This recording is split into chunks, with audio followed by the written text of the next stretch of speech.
હવામાન વિભાગની આગાહીના પગલે અમરેલી જિલ્લામાં 48 કલાકમાં ભારેથી અતિ ભારે વરસાદની આગાહી કરાઈ છે। ત્યારે અમરેલી જિલ્લા ખેતીવાડી અધિકારીએ ખેડૂતોને આગમચેતી માટે અનુરોધ કર્યો છે।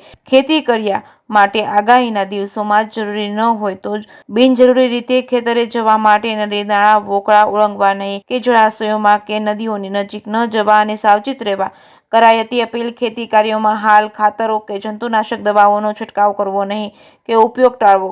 માલઢોરને સહી સલામત સ્થળે ખસેડવામાં આવે અને સુકાયેલા ઘાસચારાને ઢાંકીને રાખવા જિલ્લા ખેતીવાડી અધિકારી દ્વારા અપીલ કરવામાં આવી છે। જેકેએસ ગુજરાતી સાથે જૈનિક સોજિત્રા, અમરેલી। હવામાન ખાતા દ્વારા આગામી 48 કલાકમાં ભારેથી અતિભારે વરસાદની આગાહી થયેલ હોય અગમચેતી અને સાવચેતીના પગલા રૂપે જિલ્લાના તમામ ખેડૂતો તેમજ ખેતી કાર્યો કરતા રહેલા ખેતમજૂરોને અનુરોધ કરવામાં આવે છે કે આગામી દિવસોમાં આગાહીના દિવસો હોય અને વધુથી અતિભારે વરસાદ થવાની સંભાવના રહેતી હોય તો આ દિવસોમાં પોતાના ખેતરે જવાનું ટાળવું અથવા તો જવું નહીં। બિનજરૂરી રીતે ખેતરમાં પસાર થતા નદી નાળા હોકળા કે જળાશયો ઓળંગવા નહીં તેમજ જળાશયો કે નદીની નજીક જવાનો પ્રયત્ન કરવો નહીં તે અનુરોધ કરવામાં આવે છે।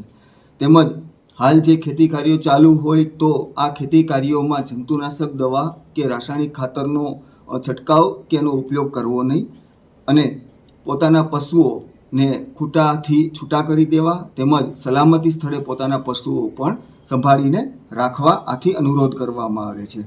તેમજ પશુઓ માટે જે સૂકો ઘાસચારો છે એને ઢાંકીને રાખવો।